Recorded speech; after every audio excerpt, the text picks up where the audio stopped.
got another one on the bleachers? Going to foreign affairs, what is your stance on Israel and supporting them? We will support Israel 1,000%.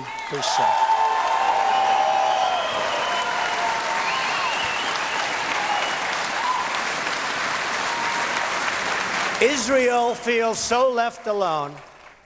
And I know Bibi, and I know a lot of my friends are from Israel, and they feel so left out. And so many people say, you know, I have so many Jewish friends where they say, why did I support Obama? I think he's the worst thing that's ever happened to Israel. And we will support Israel beyond anything they've ever had before. Nice place. Nice. Very nice. Trump.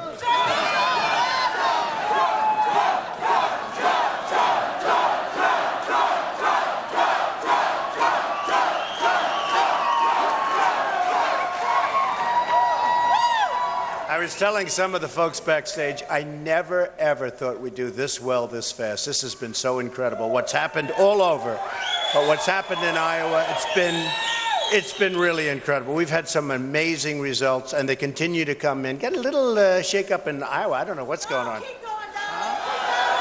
Somebody said, are you going straight to New Hampshire? Now, I love New Hampshire. We've got great numbers, 38-12. That's good. But we fell a little behind in Iowa, and some people are saying, how can it be? And I come out, I was just telling a group, we have the biggest crowds, we have the most enthusiastic crowds. Everybody said, and it's true. I mean, look at this. Somebody else would come, they'd have like 50 people, and they wouldn't need this room, believe me. But everybody said, without question, in every poll, this isn't just here, that the people that are with Trump are with Trump. They don't go anywhere. They're staying.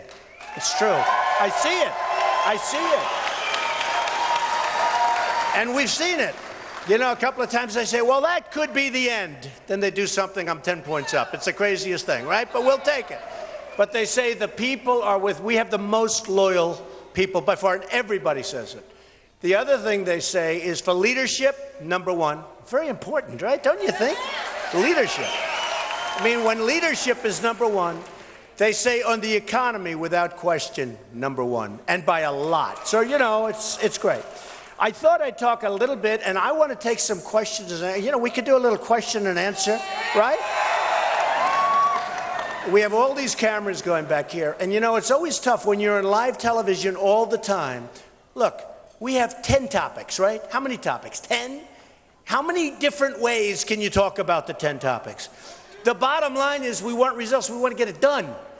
But when you're on live television all the time, all those people back there, and the cameras are on, and then you're talking about immigration, and you're talking about the wall, because we're going to have a wall, and we're going to stop illegal immigration.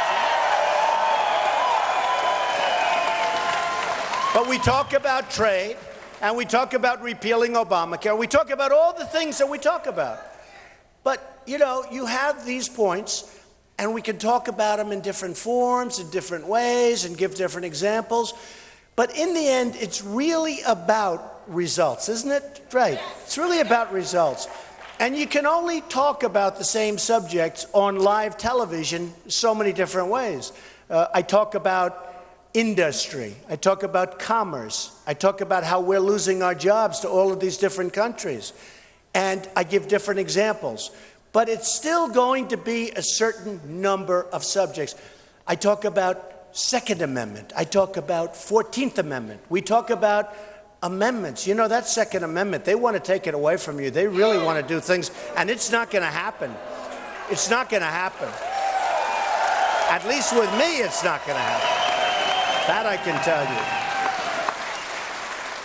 So I said today, you know, we'll talk for a little while, but I want to do some question and answers. I want you people to excite me for a change. Is that okay? I want to be excited. And so we're going to have some fun. So we're going to do that. A few things, I want to bring up a few new subjects too. So immigration, we're going to be doing a very strong number. It's killing us. It's killing us. And it's bad for the economy. It's bad for all of this illegal immigration. And I have to tell you, legal, you come in and we're going to have a good time and you're going to be there and you're going to do great. And visas maybe work. Maybe there are cases where you need people in and we'll do something. We're not going to hurt our economy in any way, shape, or form. We're going to make our economy much, much stronger. But we're also going to get jobs for people that are here, people with us. We're going to get jobs. We're going to get jobs.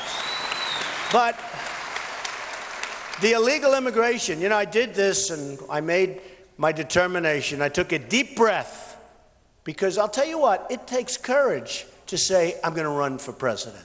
It really does. Especially in my case where I have a great business and I love my business. I love doing it. I never even see. I own some of the great properties in the world. Doral in Miami. I may never see it again. Turnberry. Thank you. I love you. Look at her. Turnberry in Scotland, one of the greatest, home of the British Open and all of that. I may never see it again. All of these incredible places that I have. But more than that, it takes courage. Because when you do it, you're putting yourself out there beyond anything that anybody's done. And it even takes courage for a politician to do it. Now, at some point, some of these guys have to leave. Don't we agree? It's getting ridiculous. Because, like, tomorrow night we're having a debate. And I wish we had more time for the debate. I wish we had, not in terms of 3 hours, because who wants 3 hours? You know what? I could stand up for 20 hours if I had to, but who wants to watch that long? Hillary's debate essentially lasted for an hour and a half, and you couldn't watch it.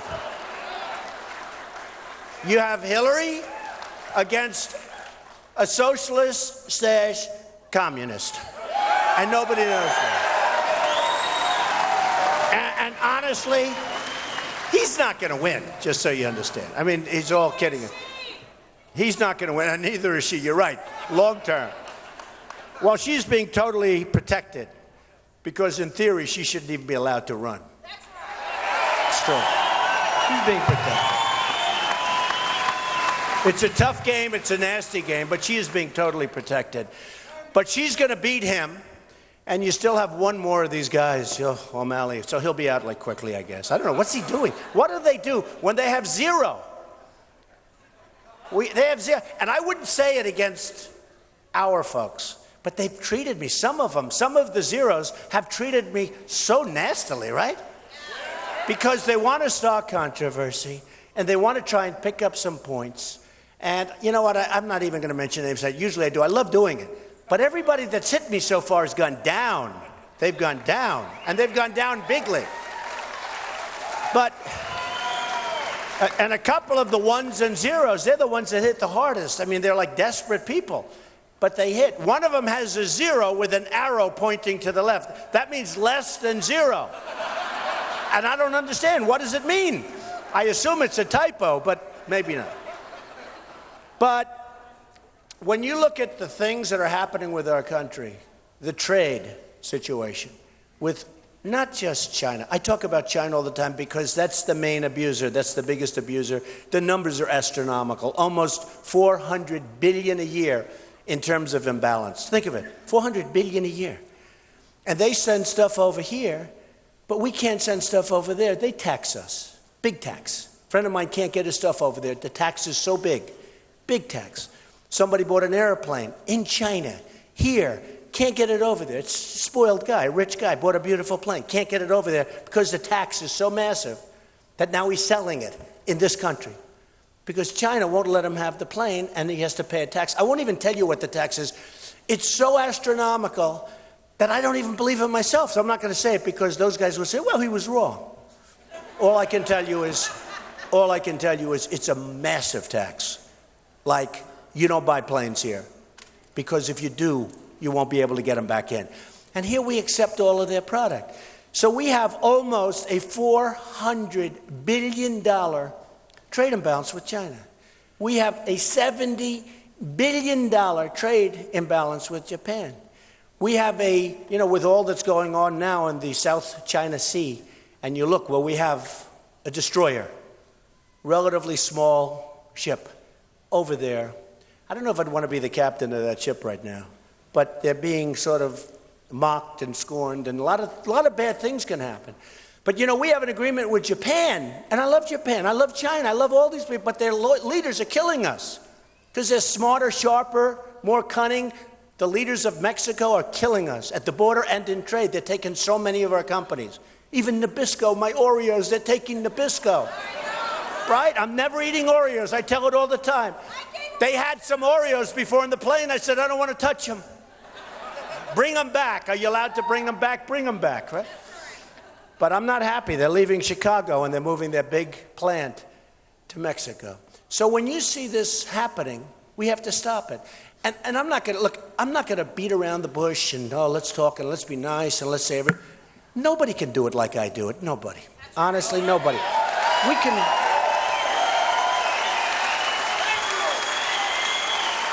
I'm not saying I'm perfect, because I'm not perfect. Nobody's perfect. But thank you. I love this guy.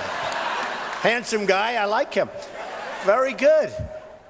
No, but nobody's perfect. But I'll tell you, when it comes to that stuff, there's nobody better. Carl Icahn endorsed me the other day. He's one of the great traders, one of the great deal makers. He says, Trump, Trump. You know, and he's not somebody that just do it. He wants somebody that knows what they're doing. He understands. You talk about corporate inversions and all of the things that are going on. Corporate inversions, you know, many of the companies in this country have trillions of dollars cumulatively. They think $2.5 trillion overseas right now. They can't get it in. And everybody agrees that we should bring it in. The Democrats and the Republicans. They've agreed for years. They can't make a deal because they have no leader. It's not like, oh, gee, we disagree on Obamacare, or we disagree on something else. Although I must tell you, many of the Democrats that I speak to, because I'm friendly with all of them, I'm friendly with, like, Republicans. I get along with everybody. You know, everyone said, oh, you won't be a unifier. I'll be the greatest unifier of all. Why, is Obama a unifier? But I will tell you, many of the Democrats that voted for Obamacare would never have done it now, and they were lied to 28 times, right? You can keep your doctor, keep your plan, keep your this, everything's going to be great. Turned out to be a total lie 28 different times that they know of, and they wouldn't have done it. But when you look at what's happening with corporations and the highest tax, we pay the highest tax anywhere in the world of any country, but they have trillions of dollars overseas. And these are great companies in many cases. They have thousands of employees. They can't get their money back. And the reason is bureaucracy. It's very hard. And also, big reason, the tax is too high. They don't want to bring $1 million back and pay $300,000 or $350,000 tax. They'd rather leave it over there. And if they bring it back, they'll be using it to invest in our country. I mean, a lot of good things will happen. I happen to believe it's more than $2.5 trillion. But here's the thing, and I use it because it's so incredible. Here's the thing, it's not controversial. It's not like you have the Republicans here, everybody agrees. They've agreed, you know that, for 2.5, 3 years. They can't make a deal. And now what's happening, and this will be the next great story, is companies are leaving the United States to two reasons. Lower taxes, but also to get their money. They've got billions of dollars overseas. They're leaving our country in order to get their money and in order to pay lower tax. And you're talking about one company I know of, I don't know how much they've written about it, but you're talking about 6,000 jobs, just one company. You're talking about potentially thousands of companies. And I say it, in the old days, they'd leave New York, people would move down and companies would move down to Florida, or they'd move to Texas, or they'd leave New Jersey, where taxes are quite high, and they'd move to another location, right? Now, they leave our country and they go to other countries. That's what's happened.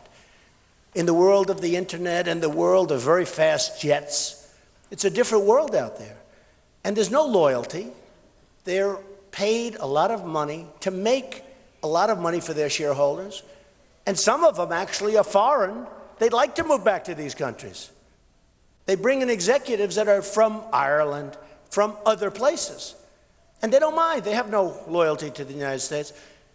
So my plan, my tax plan, is something I'm very proud of. We're going to solve corporate inversions. I'll tell you what, we will have that money back If I get elected president, that money will be back so fast your head will spin. Nobody else will be able to do it. Honestly, nobody else even knows about it. The other candidates, most of them don't even know about it. It's not their wheelhouse, okay? It's just not. It's not their thing. It's not their thing. Their thing is getting reelected. That's what they're good at. They get reelected, and they make promises, and they're all talk, and they're no action. And the same thing happens with these politicians. It's always the same.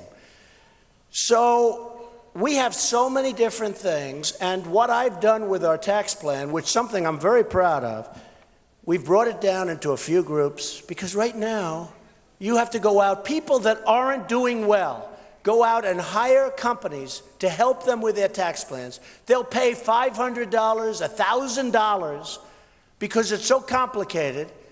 And we're going to make it nice and simple. And we're getting rid of carried interest, which is something that a lot of rich hedge fund guys love. But we're getting rid of it. They don't love me so much anymore. But I don't care. And we're getting rid of a lot of things. So we're going to have nice, simple tax returns. Somebody said, oh, why isn't everybody paying? 40%, a big percentage, will not pay any tax at all. People that are doing badly. They said, well, I won't use the candidate's name because I don't want to insult any candidates when they can't defend themselves. But they said, we want everybody to pay at least something. And I said, I agree. Here's the problem. From the standpoint of bookkeeping, from the standpoint of bureaucracy, you're talking about millions and millions of returns. You're talking about building the IRS even bigger. And it's a monster. And I could cut it down, way down. And the money that you're talking about is far less than the administrative costs. So I said, I agree, except for one thing. From a practical standpoint, it's too much. Most of these people aren't paying anyway.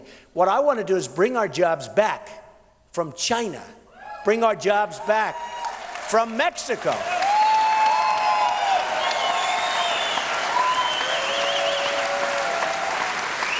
Bring fairness to our deals. As an example, with Japan.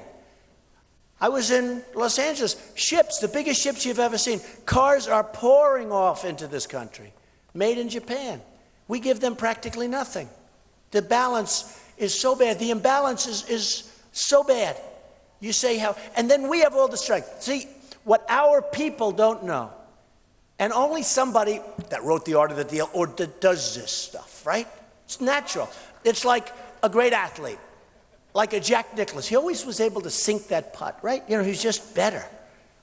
And you have athletes, very few, but there are some people that have a certain ability. A lot of people don't even know. We have all the power. We have all the power in China. We owe right now China and Japan equally $1.5, think of this, trillion. 1.5, so think of it. They take our business, in the case of Japan, mostly cars, but they take our business, they take our jobs, factories close down all over the place, and we owe them money, right? It's a magic act. For them, not for us. For us, it's a horror show. It's going to end. It's going to end.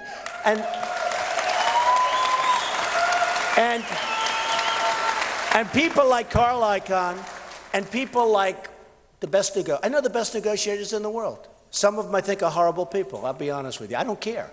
Do you care if they're horrible people? Who cares? We want...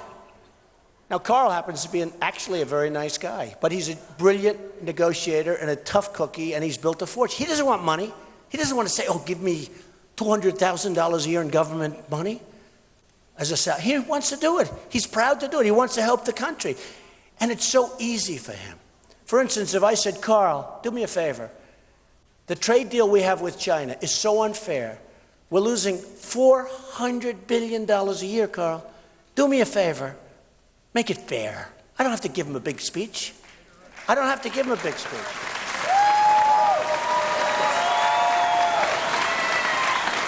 mean, I can tell you that within a very, very short period of time, things will straighten out. Things will straighten out. And it's going to be to our benefit. But think of it. If we're losing that kind of money That imbalance, it's an imbalance. Some people would say that's not really a loss. It is a loss. If we have that kind of an imbalance, and supposing you brought it back to zero, or even if we lost $100 billion a year, that's a lot of money. Believe me, I couldn't sleep it. If I brought it to $100 billion a year, get rid of me in 4 years, all right? But supposing we brought it back to 100, or we brought it back to zero, do you know what that means for this country? Do you know the kind of money you're talking about? Then jobs would start coming back. Lots of good things would happen. Lots of great things would happen. And maybe our babies who have all these toys all over the place, maybe they'll have 75%. And maybe you'll like them better. Maybe they'll be better. And they'll be manufactured here. Whenever I order television sets, I order thousands and thousands of television sets a year for different jobs. And whenever I order them, they're all coming from South Korea. They make all the other than Tony, but Sony has sort of lost its way a little bit. But Sony's Japan. But South Korea, LG, Samsung, I don't get bids from America. I'd love to. I'd love to. George Will said there's a company in South Carolina that makes television. I said, where are they? I'd like to have a good name, too, by the way. It's important. You know, when somebody's paying you a fortune for a hotel room, it's nice to see a good name, right? Do we agree? Right? Well, it was a company in South Carolina, but they don't really make them, they assemble them. In other words, the parts come in, they assemble them. But much different. But I'd love it if we made them. But you take South Korea. We defend South Korea for essentially nothing. You have the maniac over in North Korea that nobody ever talks about, by the way. Now, he really has nuclear weapons, and we don't talk about him. We made the worst deal ever made with Iran, right? The worst. No. These are the people that represent, these people are incompetent or stupid. You know, somebody said, you shouldn't say stupid. It's not, but it's true. They're stupid. I think. Unless, I don't know. Is there something going on that we all don't know about? Think of it. Point after point we lost. We lost everything. We're giving them $150 billion. It's hard to believe. They're going to have all the, they don't have to develop. I tell somebody, they don't have to develop nuclear. They can buy it. What the hell why should they develop it? They can buy it. And now all of a sudden they're going into Syria. They got so much money. They're a terrorist state. They're going into all of these different places. We're fighting them in Yemen, and yet we're making a deal with them. So why don't you say, hey, Yemen out. Our prisoners, I want them back. I want them back. I don't want them over there. I want them back. And all we have to do, very simple, is if you have the right messenger. I'm the right messenger. You know, I've gotten to a point where I have to be braggadocious. It's terrible, right? Because I can't be so nice and say, we can all do a wonderful job. People can't do this kind of stuff. For instance, the wall. I said, I guarantee you that we're going to build a wall. It's going to be a real wall. We're going to have people come through, but they're going to come through illegally, or they're going to come through with visas, which is the same thing, if we need them.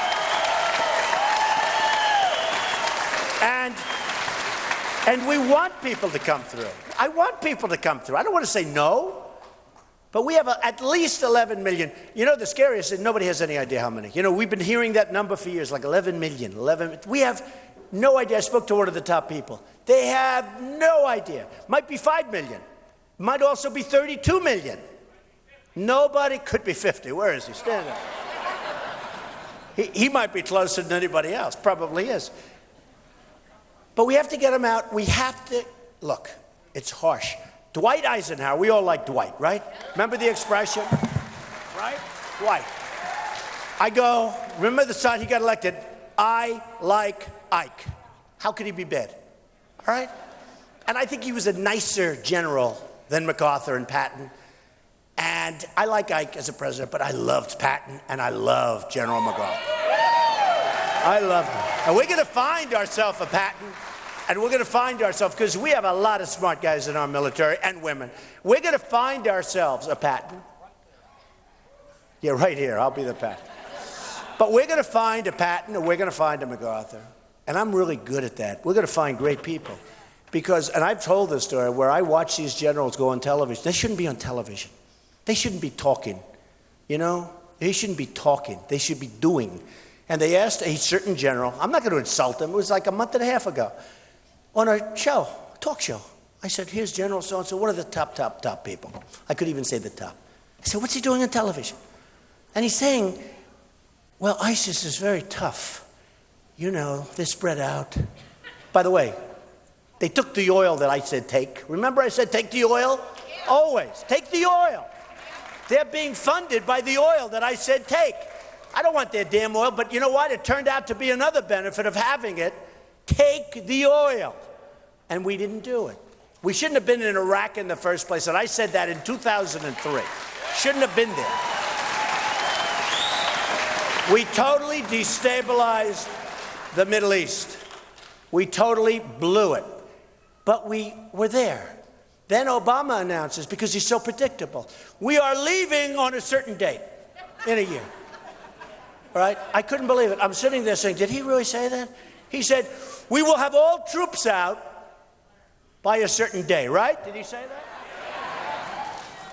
And I said, no, tell me, please. Because I'm sort of a natural, like at things, like, I'm a very smart guy, but I know a lot of smart guys wouldn't pick that up. I pick it up.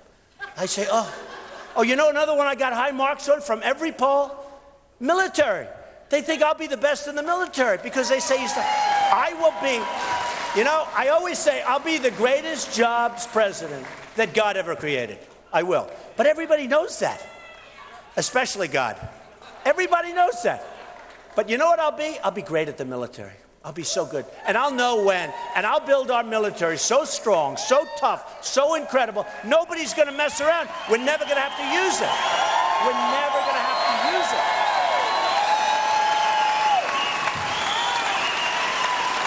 And I'm going to take care of our vets. Believe me, they're our greatest people. And our vets are not being treated as well as illegal immigrants. I'm going to take care of our vets. So, go back. So, the word is unpredictable. I made a business deal a year ago. And the guy, I beat him so badly. It was so beautiful. It's a beautiful thing. It's like a picture. For me, it's like a picture. That's my own problem, I guess. But to me, it's like a painting when you can do something like that. So I made this deal, and it was great. And they called. They did a story on me recently, and it was a nice story. And I said, I hope they don't call this guy. They ended up calling this guy, what do you think about Trump? And he said, but in a respectful way, he said he won because he was so damn unpredictable. We didn't know what the hell he was going to do. That's a positive thing. That's a positive thing. I mean, if you're a poker player and you're predictable, you're not going home with much money. Okay? But it was really, I said, that's not nice what he said. First I said, that's not nice, I'm unpredictable. Then I said, wait a minute. He meant that as a compliment. And I called him.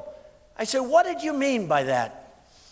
He said, I think that's the greatest compliment I can pay. We could not figure you out. You came at us from 15 different angles. So with Obama, when he announces that we're leaving Iraq on a certain date, we shouldn't have been there. But once you announce the bad guys, remember they said the surge worked? You know why the surge worked? You know why? Because the bad guys all moved back. They said, hey, what do we have to get killed for? I mean, these people don't mind being killed. Can you believe it? But they say, if we don't have to, let's not. So they moved back, and they said, hey, they're leaving in, what was the date? Do you remember the date? Specific date to the day. We will have all troops out. I am a great president. So the bad guys, meaning the opponents, whatever you want to call them, they just said, they're leaving in a year. You're going to have all the troops out. Let's go back. What do we have to be shot at for the next year? And what do we have to do? Because if we do well, maybe he'll change his mind and stay. So let's let him think he had this great victory with the surge, right? The surge worked. Didn't work. What happened is everybody pulled back. They said, let's wait. Now we leave because of a lack of leadership. We leave, and boom, it comes apart. That's what happened. That was the surge. Everybody talks so much, the surge was so great. The surge was great because everybody knew. They knew what was happening. They knew it was going to happen. They knew we were leaving, even through Bush. I mean, honestly, they knew we were leaving. We were fed up. So they pull back and they say, let's get him out. Everybody wanted to leave. Now, I would have done it differently. Even if I wanted to leave, and I might or might not, I won't even say. People say, Mr. Trump, what's your attitude on ISIS? When will you attack them? Where? I say, I don't want to. I have a real chance of winning. I don't really want to tell you what my attitude. I want them to guess. I don't want to really tell you. I mean, the one bad thing about our system, we have a system that's got flaws, let's face it. Hey, look at our leadership. It's got flaws. But the one bad thing? When I give that answer, they say, although some people, I see it here, some people say, we love that, we love that. But when I give that answer, people say, oh, Trump doesn't know. He doesn't know. He didn't give an answer as to exactly what he's going to do. Exactly. What is he going to do? And I know exactly what I'm going to do. And eventually, after I was asked the question by 10 different reporters, all of whom are here tonight, by the way, I said, here's the problem. If I don't give the answer, I'm not going to win. Because they write so incredibly negatively. So if I don't give the answer, I'm not going to win. They're going to say Trump wouldn't give us the answer. They don't know its unpredictability. They don't know its strategy. And I said it for a period of time, like a month. I was saying, I don't want to tell you because I actually have a chance. Because from the time I announced, I've been at the top of the polls, almost at the top. We're doing well. Iowa, will you get your numbers up, please? Hey.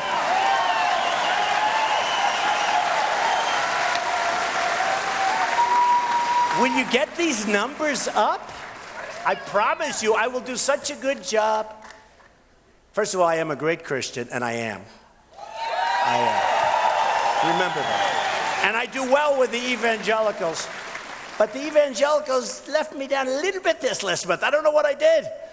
But I am a great Christian. I'm a believer, and I believe in the Bible. And I even brought my Bible a month ago to a group signed by my mother, Mary, and with the address and the date. I won't tell you what date it was because possibly you think I'm younger than that. But she didn't want anybody taking my Bible because that was very important to her. So it has I was so cute. She has the address, has the date. But I said to myself, so by the way, before I forget, will you get the numbers up, Iowa, please? This is ridiculous. I mean, what is my competition? In all fairness, what is my competition? Do you think these guys, I'm not going to say Carson. I'm not going to say Rubio, who really is way down. I mean, I am second. It's not like terrible, but I don't like being second. Second is terrible to me. But do you think that Ben is going to go to China? These guys are fierce. Like they come into your office. I've made many deals with China. I've had great victories in terms of deals with China. They come into your office. There's no, hello, how are you? It's a wonderful day. They come in. We want deal. There's no games. I do this for a living. I'm really good at it, folks. Really good. And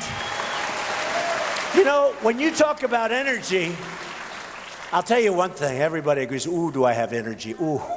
I toss and turn, thinking about how I'm going to make the best deal for you folks. I'll be tossing and turning. I will be tossing and turning. You're going to have so many deals that are so good for you. We're going to have numbers that are going to be so good. I always joke, you may get tired of it, but then I always take that back because nobody gets tired of winning. We don't win anymore. Think about it. Do we win at all, ever? We lose with the military. ISIS beats us, everybody. We lose with trade. When are we going to come back and say, we beat China on a deal? When are we going to come back? We beat Japan. Do you know that everybody said, oh, Japan, they have so power over us. They have so much power because we owe them $1.5 trillion. And they send all those cars. No, we don't. They have no power. If we ever say, listen, you're not going to treat us fairly, we don't want your cars anymore, they go out of business, folks. They're gone. Same thing with China. China's not even doing that well. But they just devalued their currency, the biggest in 2 decades. And the reason they did it, they could never thought, but we have so many other problems that they felt, oh, wow, we can get away with this. And it's going to make it impossible. Did you see the results the other day of Caterpillar tractor? Horrible, because they're not getting stuff out. because everybody, Japan and China in particular, is devaluing their currency. That's their number one weapon. And this stupid trade deal that we're making doesn't even cover it. That's their number one weapon. And the trade deal that we're making doesn't cover it. So I only say this. And you know what? People might say, it's terrible. He's a terrible person, a terrible human being. He shouldn't, but I'm going to vote for him anyway. Okay, that's fine. I'm actually a nice person. I only say this. Nobody can do this stuff better than me. And I know all the guys I'm running against. They're wonderful people. Some of them I really like, but who cares? I was talking to one of the candidates the other day. I was talking about corporate inversions, and they didn't even know what the hell I was talking about. They had no idea. It's not their thing. And unless we stop all of the things that are going with other countries, and unless we make great trade deals, we're being eaten alive. That's why when you look at the phony numbers, we have 100 million people in our workforce that aren't working. Our real unemployment rate is probably 30%. It's not 5.3%. That was done for politicians, so they look good. It's not 5.3. How can you have 5.3 when you have 100 million people? You look for a job. If that young guy, that handsome young guy with the red hair right there, if he comes out and looks for a job, that's right, I'm talking about you. His mom is very happy. But if he comes out and he goes into the workforce and he looks for a job and he goes through college and all and he does well and then he can't get a job, and when he gives up, because at some point after months you give up, they essentially consider you employed. It's the most ridiculous thing. We have a tremendous tens of millions of people in that position. They can't find jobs. They're good people. They want to work. They can't. But it's not reflected in the real numbers because the politicians want to look good. So let me just, before we take some questions, I'm going to talk about something I've never really talked about on stage, but we should talk about it. It's called super PACs. It's one of the great scams of all time. It's one of the great scams. So we sent out, I think I had, and it's not me. People set them up. And I don't know, maybe they're setting up for my benefit. Let's take me. A guy sees me, likes me, sets up a super PAC. I don't talk to him, I don't do anything, but I think we had either 9 or 5 or 11. We don't even know. They're all over the place. Trump. One of them called it the Art of the Deal PAC after the book. They have all these PACs. And the money comes in. What do they do with the money? I don't know. And we aren't supposed to call them and everything. Okay. So we wrote a letter, a legal letter to, I think, either 9 or 11 last week, saying, we don't want the money. Send it back. Because again, what do they do with it? If some guy that's having a hard time, all of a sudden has $2 million sitting in a super PAC, do you think he's going to take ads for Trump? Maybe. And maybe not. So we sent the money back. It's a scam, super PACs. A scam. It's a disgrace that we have them. A disgrace. And I'll tell you, I read a number with, as an example, Ben. Ben is paying 70 to almost 80 cents on the dollar to raise money. So when you read he has all this money, he's paying a lot of money, and that's not reflected yet. So when you hear they raised 20 million, they're paying. Now think of it. Who pays? The number I actually heard was 79, but these guys will check it. So I'm telling you, it may be off, but you all know it's a lot. I think they said 79 cents on the dollar. Think of it. To raise the money, they take 79 cents before they get to use the money for what it's supposed to be. Somebody's making a fortune. I know in Romney's campaign, a couple of guys walked away with millions and millions of dollars. Millions. They became rich raising money. It's better than being a real estate broker. For the people in real estate brokers, they take these massive percentages of the money they raise. It's a scam. It's a scam. Now, in Ben's case, his super PAC is running Iowa. And let me tell you, the people that are running that super PAC, even if it comes in small donations, those are the real bosses. Those are the bosses. In the case of Jeb Bush, you're not supposed to deal with your super PAC, right? So it was in the Wall Street Journal the other day. He has a super PAC fundraiser or something in a hotel. And right next to it, he had his campaign. Ballrooms. Did you read that? 2 ballrooms. One here, right next to each other. By coincidence, of course. They're not supposed to be coordination. They're not supposed to be talk. They're right next to each other. And that's nothing compared to what some of them are doing. It's a scam. And it should be stopped. And it's unfair to somebody like me that is spending my own money.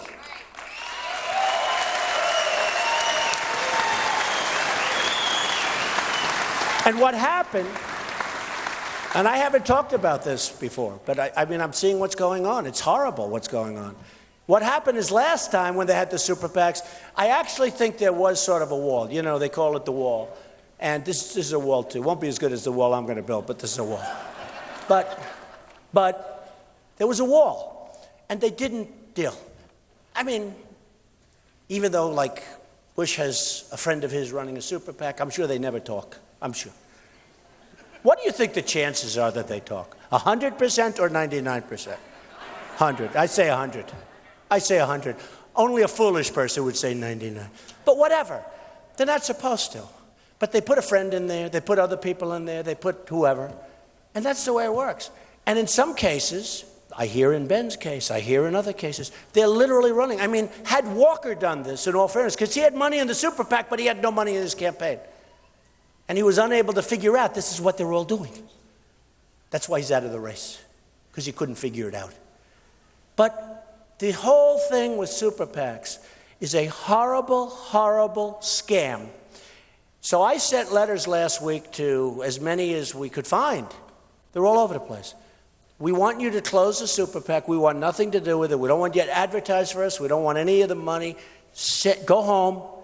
And ideally give the money back. They don't even have to give the money back, as from what I understand. They don't have to keep it. They'll probably, if they actually raise money from me, they'll say, what a horrible thing he just said. I think we're going to support somebody else. They can do that. But the super PACs have total control over the people running for office. Total. Nothing over me. Nothing. No, nothing. I feel it's very unfair. I mean, I feel it's a very unfair situation. Now, if they want, they could have full disclosure and everything else, let the candidates get everything, but what are they doing with this whole thing? And I think it makes dishonest people out of people that might be honest. But the super PACs are controlling your candidates, some more than others. Some are unbelievable. And what the press should really do is take a look at how much money is left. When you read that Ben raised $1, how much is left after he pays all of the consultants and all of these people? How much is left to spend in the campaign? You'll be amazed. I mean, it's so little. Bush, the same thing. And I'll go over, there are other names. I know every one of them. But it's a horrible thing that's taking place. And again, last cycle, at least they went through the motions. Now they're not even going through the motions. They're not even going through. And just remember, when I have to negotiate with companies to keep them in this country so they build jobs here, and they build their plants here, and their factories here, and they do all of the things here. When I have to do that, you know, John Deere, I've paid them tens of millions of dollars. You can even check. I said to John Deere, I want an endorsement. I don't know if they'll give me an endorsement. I tell you, if they don't, they're not so smart. You know, I guarantee no other person gave John Deere. I mean, I bought probably more than $10 million worth of John Deere equipment. I love it. You know why? Iowa. I love it. I love it. When we can, and it's, by the way, it's a great company. It's a great company. But I buy a lot of stuff from John Deere because I have a lot of big developments that really require John Deere type equipment. I don't have to buy from them. Limits. If you order the Dyson V6 HEPA today, you'll receive the world's first certified asthma and allergy-friendly cordless vacuum, a free soft dusting brush, plus free shipping to your door, a value of over $90 free. And you'll always have access to our U.S.-based customer support center, plus our 30-day no-hassle money-back guarantee, all for just 6 interest-free payments of $49.99. Take advantage of this extraordinary offer. Call 800-685-2882 or visit getdyson.com. Purchase in a single payment and you'll also receive this mini motorized tool absolutely free. This is a limited time offer, so call today. Sponsored by Turkish Airlines. Clean up this political mess because it's crooked stuff. It's crooked stuff. And it's got to stop.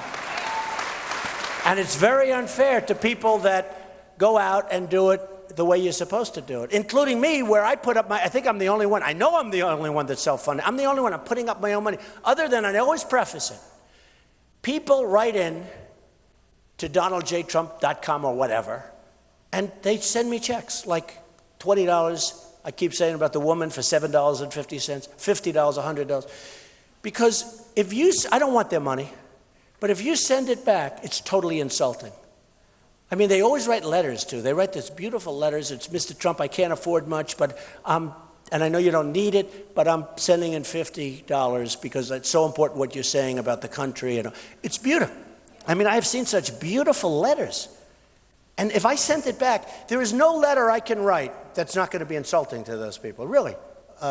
Dear Mr. So-and-so or Mrs. So-and-so, I don't need your money, and thanks a lot, but we're going to do it ourselves. It's like, if I got that back, I'd say, who the hell does he think he is?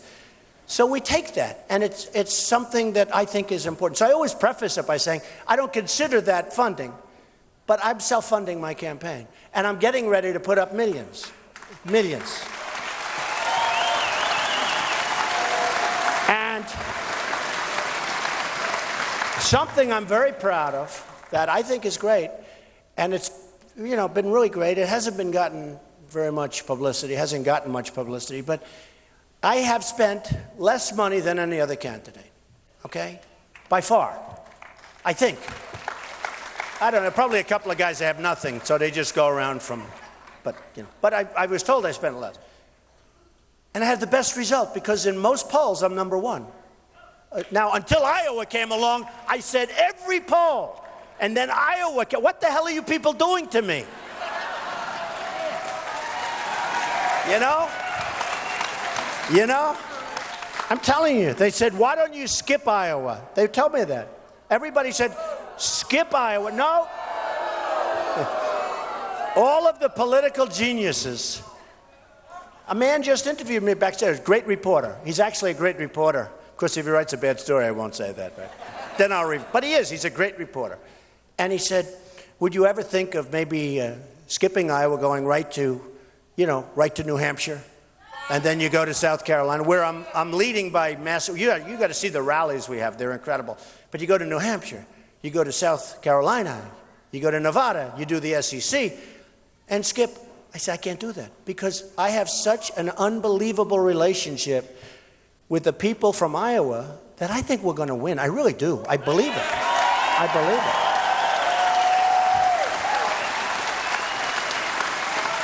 And I don't want to skip Iowa. I think we're going to do well. I think we're going to do great with the evangelicals. I think a lot of things are going to come out over the next period of time that are not going to be so good for opponents, honestly.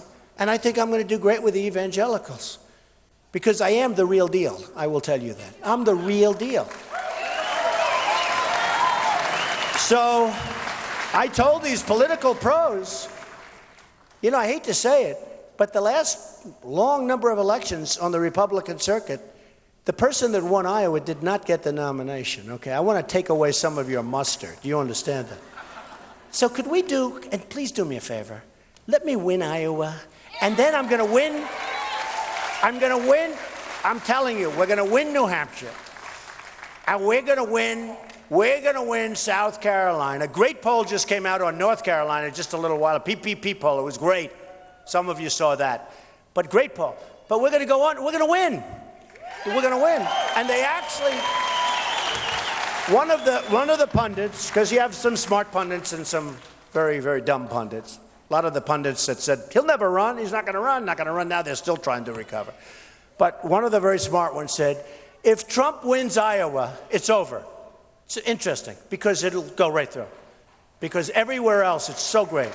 And I thought it was good here. Come on. Okay, so that's the end of that. But I want to tell you, I refuse to say, get your asses in gear. I will not say that. I will not say it. I will not say it because I don't want to use anything that's even a little bit off. So will you please do me a favor and work with my people and go out on February 1st and vote and give us a victory? And if I win Iowa, we're going to run the whole table. And we are going to make such great deals, and we're going to have such a great military, and we're going to take care of our health care without that crazy Obamacare that's a nightmare. So I'm sticking with you people. I'm going to spend money here. I have a great team over here, and I will tell you, I'm going to spend a lot of time here, and I really want to win Iowa, and I think we should, and it's so important. And you know, it's about time that Iowa could have a victory and let that person go into a total victory. Okay? Not like over the last, right? Okay. So I love you all. I mean, we're having fun, but I love you all, but I do mean it. I'm going to stay here. We're going to work really hard. When I heard the poll today, they said, what are you going to do? I said, I'm going to work harder in Iowa. I'm not leaving Iowa. I'm not leaving Iowa. Now, if I lose Iowa, I will never speak to you people again. That I can tell you. Okay, let's do a couple of questions, right? Come on. Where's your mic? Where is that mic? Nice questions, vicious. I don't care. You can ask me anything you want. Okay, come on. You know Tana? Tana. Yes, all From The right. Apprentice. You got a good one for him? Go ahead. All right. Go ahead. How are you? Good, thank you. It's going to take just a second to preface this. I want you to know I'm married. I've got 8 children. Good. My wife stays at home. I have a pretty average income, okay? What I want to know is, in the war on poverty, we've spent $20 trillion, about the same as our national debt, yet right. The poverty lines are the same. I made good choices. A lot of people make good choices. We pay for people to make bad choices. What are you going to do to cut some of that out to stop the fraud? Yeah, it's a great question. You know, we have now, right. We have now, I mean, it's, and the numbers, they just came out. We have 50 million people in poverty in this country, 50 million. Now, you look like you're doing pretty well in all fairness, but still, we have 50 million, we have 46 million people, and they're getting food stamps. 46 million. Think of it. You know, we talk about how well we're doing. So we have 50 million, almost 50 million each, between poverty, food stamps, and it's got to end. One of the problems is we don't have enough jobs in this country. It's very simple. You know, it's so simple when you think about it. Our jobs have been taken away. And I'll tell you what else. Middle-income folks, their salaries haven't gone up in 12 years. People are making less wages now than they were 12 years ago. And other things have gone up. So they're really doing much worse than they were doing 12 years ago. But that's an amazing stat. That people, and one of the reasons they say I'm doing so well, because I let people know, we're going to bring jobs back. We're going to bring industry and plants. We're going to bring it all back. And nobody else can say that. We're going to bring it back because a lot of the folks in this room are doing worse than they did 12 years ago, and they're working. Then the other thing, you have a lot of part-time jobs. I have some people that I know very well, and they've had a job for 20 years in the same place. All of a sudden, they're working part-time because of Obamacare. Because from an accounting standpoint, it just works better. They love the owner, their stores and things. They love the owner. They think the owners are great. But the owner's forced to make part-time. They have part-time jobs. They work all their life. They have a wonderful company that they're working for. And now all of a sudden they're cut into part-time jobs because of Obamacare. Because of the rulings of Obamacare. And you all know what I'm talking about. So they end up being part-time workers. And they don't want to be part-time workers. They don't even like the psychology of being called a part-time worker. And we're not going to have that stuff anymore. We're not going to have it anymore. We're going to have real jobs, and the numbers are going to go up, believe me. The numbers are right now worse than 12 years ago, and that's a shame. Go ahead. Another question? Yes. Mr. Trump, you're going to love meeting Todd. He's a wounded warrior, and I told him how much you love the vets. Todd, what is your question? Hey, Todd. Hey, how are you? These are our greatest people, the wounded warriors. These are the greatest. The best. Great, Todd. Lost my train of thought there. Is that your daughter? It is. Wow, she's so beautiful. Yeah. Wife? Wow, beautiful. What a family. Good. Okay. I want to come. I got to say hello to Todd. Look at this guy. No, I told him you love him. What a look. Hold it, Todd. Wait. Didn't I tell you how much he loves his vets? I told him about you. That's a perfect family. Beautiful family. Go ahead, Todd. I just wanted to ask, one of the real struggles after 21 years of active Army service, especially with the 101st Airborne that deployed constantly, What else, with the current administration, warrior care is lacking, to say the least, and especially after, post-service. My wife, April, here is my full-time caregiver, compensated by the VA. I don't work anymore since I was told I was leaving the Army. What else will the Trump administration do better than the Obama administration? Is the VA not doing the job? My wife could help you with that. Right now, he needs some more treatment, and I'm being told from the VA that you have to go through this new choice program, but we can't get the appointment. Like, he's not all the time in the wheelchair, but... Will you write out your card? Oh, yeah. You're going to write out your card, and I am going to put pressure on the VA like you won't believe. Let's see if we can get that, right? Look how beautiful. Look how beautiful. Okay, so we're going to have, hey, I tell you what, as president, I can guarantee it. As Trump, I can say, I'll probably be able to pull it off anyway. Because they know it won't stop. It'll be easier to take Todd and just say, look, we're going to work with you, Todd, okay? So will you get me that number and everything, and we'll make sure that everything gets... And somebody else, who else over here? You had problems with the VA also, huh? Terrible? I just hear terrible. And we're going to solve that problem. It can be solved because the waits now for the VA are longer than they've ever been. Oh, it's nice to see you people back there. It's about time. What am I doing there? Why didn't you give me this? But the waits now are worse than they've ever been. Thousands of people dying waiting for a doctor. Okay, dying. And you find the same thing. You say, you have to use your own because they won't do anything. So we're going to take care of our vets, and we're going to take care of the VA, and it's going to be, and one of the things we're going to be releasing pretty soon, but one of the things we're going to do with the VA, we have a lot of hospitals that aren't doing any business. We have a lot of private doctors that could do more business. We're losing a lot of our doctors because of Obamacare. They're retiring, they're leaving. One of them, a friend of mine, said, I have more nurses working for me now than ever before, but I have more accountants. And the end result is a disaster. He's getting out of the business. He's got nurses, but he's got more accountants than he has because the paperwork is so crazy. So one of the things we're going to do is, if Todd or if you or if somebody has problems because of the waits, because the waits are unbelievable, 5, 6, 7 days sometimes, they're going to go to a private doctor, they're going to go to a private hospital or a public hospital that's in the area, and we're going to pay for that, and it's going to cost less money. It's going to cost less money than the system we have now, and you're going to end up getting much better care. It's going to cost less, and you get better care. So anyway, Todd, we're going to take great family. Great. Thank you. Oops, hold on one second. Hold on one second. We can't wait till Melania puts class back into the First Lady. We can't wait. And my question, I heard you talk about, she's beautiful, and we can't wait to see class. Love to be. What's your question? My question is, you talk oil. We have people, refineries, new refineries that have not been built. We haven't had new refineries in the United States since the 70s.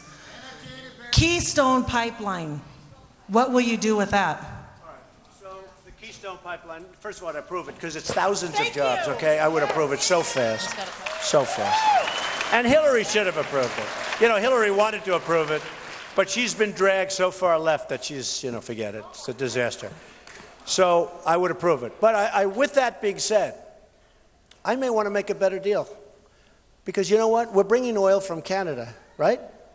I may say, I want 10%. We're going to approve it, but I want 10%, 15%. Because the truth is that the Keystone Pipeline was better a while ago than it is now. Because we have so much, because of new technology, we have so much energy underneath our own feet with the fracking and all of the other things that have emerged over the last 5 years. We have so much energy, and it's great stuff.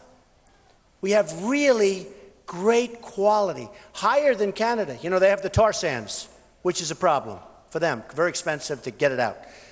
We have great stuff. So I would approve it because I love the jobs of building it. I love the jobs of building it. But I may just say maybe we should get 10%, 15%, maybe 20% as that oil flows through our land. You know, maybe we should do that. So I'm going to look into that. But when I approve it, I'll tell you what, when I approve it, it'll be a great deal for the United States. It won't be like, because right now what we're doing is we're approving it. We're not really getting anything. They're putting it underground, and that's good. And that's actually good environmentally, better than having trucks going down the roads, everything else. But that's good environmentally. But we're not getting anything much for it. When I get finished with the Keystone, they'll be happy, and we'll be happy, okay? So it'll be good. Okay. Question? Tana? Yeah, go ahead, Tana. We got one in the back? In the back on the bleachers. I love these people with the shirt. Look at those beautiful shirts, huh? Look at that. Look how handsome he is with that shirt. Oh, yeah. Looks like he's 20 years old now. Okay, go ahead. What do we got? Do you have someone with a question? Who's got the mic? I'll hold it. I'm a physician, and when is somebody going to realize that you can put the insurance companies out of business by slowly lowering the age for Medicare? And once everybody gets to Medicare, they love it. That would put the insurance companies out of business. We'd have one system. Why doesn't anybody have enough guts to talk about that? Well, I'll tell you, in all fairness, Ben Carson said yesterday or the other day that he wants to abolish Medicare, okay? And you know what a disaster that is. Now, I'm sure at some point he'll take it back, but he said he wants to abolish Medicare. And one thing, people do like their Medicare. They do like it. And you are bringing up a point that I've heard before, and we're going to be looking at a lot of different things. But we're going to save Social Security, we're going to save Medicare, and that's the way it is, okay? We're not abolishing like other people. Okay, go ahead, next. You got another one? Okay, Good here we go. point, by the way. Okay, great. Hello. Okay, hi. So what is your plan for the budget, and how do you plan to finance immigration reform? It's a lot of people. Okay, it's a lot of people, but you know what? It's costing us $200 billion a year, immigration in this country right now. And Dwight Eisenhower is going to say, he moved 1.5 million people in the 1950s, early 1950s, moved them out. We had tremendous illegal immigration problems. Dwight Eisenhower, nice guy, he moved 1.5 million people out of the United States. And you know what happened? He moved them right across the border, and they came back. And they moved them again, and they came back. They moved them a third time, they came right back. And then, you know, they were tougher in those days. They moved them all the way south,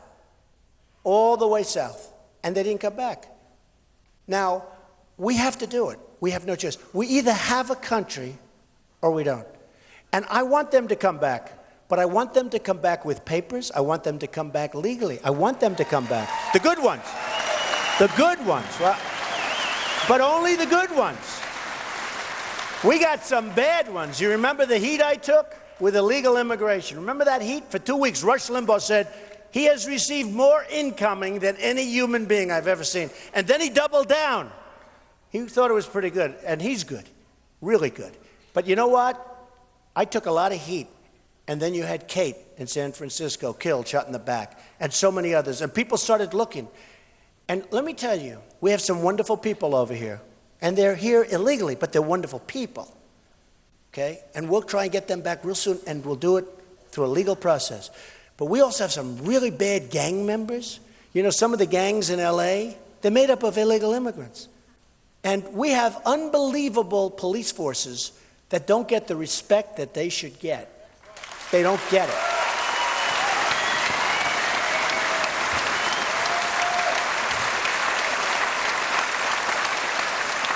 I mean, what they go through, it's unbelievable. They're afraid to talk to anybody. They don't want to lose their job. They don't want to lose their pension. They can't talk. Now, let me just tell you something. You can always have bad apples. In this room, we have a couple of bad apples, okay? I don't know who they are, where they are, but you do. Probably mostly back there in the press. But the police do an unbelievable job. And they know the gangs. You go to L.A., the L.A. cops. You go to Chicago, Chicago cops. These people are amazing people if they would be allowed to do their job. But they're not allowed to do their job. And we're going to get the bad ones out of here so fast, and they're not coming back. And I don't want to put them in our jails because I don't want to subsidize these various countries where they come for the next 45 years. I don't want them in our jails. We have hundreds of thousands right now in our jail. I don't want them in our jail. I heard a couple of these candidates saying, well, they're this, oh, they don't know. Oh, they're such babies.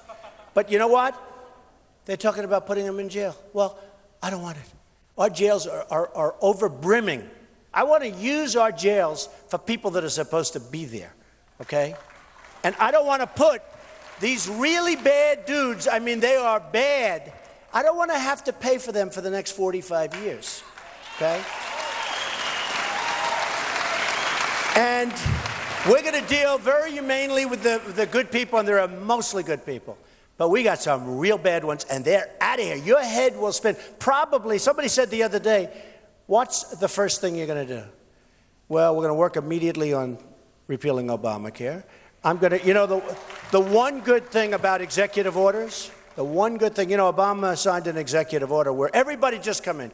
We have great Border Patrol people. I got to know them a couple of months ago when I went down to Texas to the border. They're great people. They're not allowed to do their job. They stand there and watch people walk right in front of them smiling at them. They want to do their job. They're not allowed to. So the executive order that President Obama signed, the one good thing about an executive order, in the first minute in office, I will countersign and revoke those executive orders. They'll be revoked. The only good thing. It's actually the only good thing about an executive order is the new president can just do a signature and that's the end of that. So we're going to clean up our border. We're going to make it fantastic. We're going to be proud to be a country again, and a lot of good things are going to happen. Okay, do one or two more, Tana, and then we got another one on the bleachers. Going to foreign affairs, what is your stance on Israel and supporting them? We will support Israel 1,000%.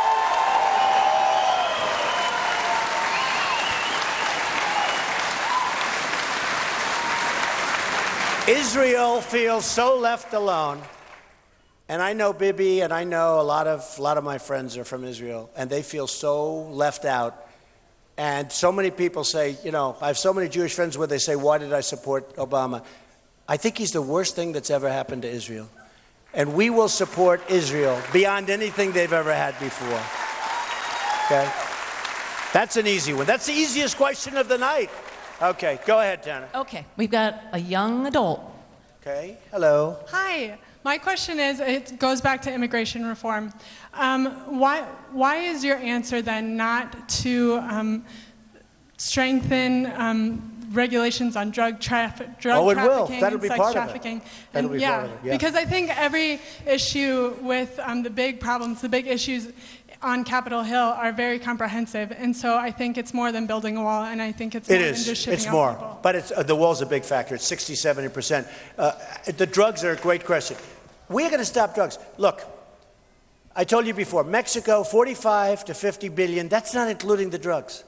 The drugs that are coming across the border are beyond belief. Did you see the picture last week where they had a little wall this big, and they built a ramp for trucks to go over with drugs? Did you see the picture? They think we're playing games. And Mexico's not helping us. Mexico's not helping. Do you know, if you want to become a citizen of Mexico, I love the Mexican people. I have many Mexican people and Hispanics working for me. In Nevada, I'm number one. I'm rated number one in the polls with the Hispanics. Everyone's shocked. Because the Hispanics that are here legally, those people, they want me, they know I'm going to bring jobs and everything else. They don't want people pouring in. But I will tell you, Mexico has got to help us. You know, if you want to become a citizen of Mexico, if Todd wants to become a citizen, you can't get a more beautiful family. If any of us, if I want to become a citizen of Mexico, well, me, I know they won't take, okay? I was going to say I'm pretty good at getting in things. Now, this is what I'm on. Do you know it's one of the hardest countries in the world to become a citizen of? And yet people pour right through into us. Into us. They call us the dumb Americans. That's what they call us, because of our leaders. They call us the dumb Americans. If you want to become a citizen of Mexico, you could take the best person in this room, the most qualified. You're not going to do it. They don't do that. And if you're there illegally, and if you overstay, you're bound. You're not going to be there illegally. But if you have a pass for 2 weeks, and you overstay your bound, they have cops waiting for you. They have police that say, you know, you have 1 day left. I hear it's unbelievable. I'm impressed, actually. Because to a certain extent, that's the way it's supposed to be. But if you want to become a citizen of Mexico, it's impossible. They don't have anchor babies in Mexico. You're born a baby in Mexico, it's like, bye-bye. Here, you're born over here. Oh, congratulations, we're taking care of the baby for 85 years. Not going to happen. It's not going to happen. No, it's not going to happen. And by the way, this is important. I sort of lucked into this one. The 14th Amendment, it says right there, you know, everybody said you have to go through a whole process. It'll take many years. You have to go through every state. You have to do another amendment. It's wrong. 14th Amendment covers it. And some of the best legal minds in the world said Trump is right. I said, what? I am? I didn't know. I lucked into it. Every once in a while, you're lucky. The fact is, somebody comes in illegally, and they have a baby. We're not responsible. Now, we may have a court case, but we're going to win it. And a simple act of Congress gets rid of it. And a lot of people didn't know that. Okay? And the reason I said it can't be possible, because nobody could be foolish enough to allow a thing like that. How could it be possible? And we're one of the only countries where that takes place. And honestly, I use Mexico as an example because they're so tough. If that happens in Mexico, they don't even know what you're talking about. What are you talking about? But with us, no good. Not going to happen anymore. Okay, let's do one more question. Make it vicious, violent, make it crazy. And we have it back there on the bleachers. Actually, Mr. make Trump. it nice. Go ahead. Yes. If I don't like it, we'll do another one. You know, you always like to leave on a good one. Well, I'm going to give you a good one. Did you ever see, like Elton, he does a final, and the song is so great, and everyone's going crazy. And then they're screaming, more, more. And Elton will come back, and he'll do 3 more. And the last song's a bomb. And you walk out like this. That wasn't true. You always like to leave on a high, so if it's a bad question, we'll do another one. Okay, let's go. I used to live down the street from Harry Truman in the late 60s. I want to leave you with a Trumanism and then ask a question. Okay. Give them hell, Donald! What will you do about the money the politician government owes Social Security? Well, say it again, what? What will you do about the money the politician/government owes Social Security? Well, you know, the amazing thing is that the politicians in this country live by a whole different standard when it comes to health care, when it comes to everything they have, including what you just said in terms of Social Security. Our politicians live by a different standard, and I think that shouldn't happen. And some of them tried to do it. You know the story in Obamacare. They don't have to take it. They live by a different standard, and that's not going to happen. Everybody's going to live by the same standard. They're going to have the same standard as the poorest person in this room. That's the way it's going to be. All right, do one more question. Tana, do one more question. Oh, one more.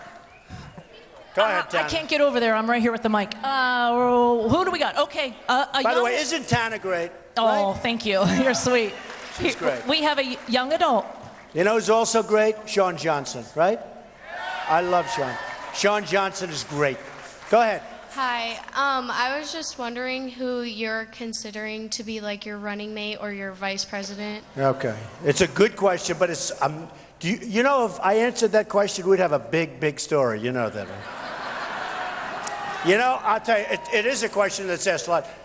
I know a lot of good people. A couple of people on the stage that I really respect, I've gotten to respect. But the truth is, too early. I like to get things done first. We got to close the deal. I don't want to think about it. There are a lot of good people. There are a lot of good people. We got to close the deal. We got to get it done. And to get it done, I want Iowa. So good luck, everybody. Thank you very much. I love you. I love you. Thank you. And we'll be back. Thank you. Thank you. Thank you. Thank you, everybody.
I'm the leading state sponsor of terrorism.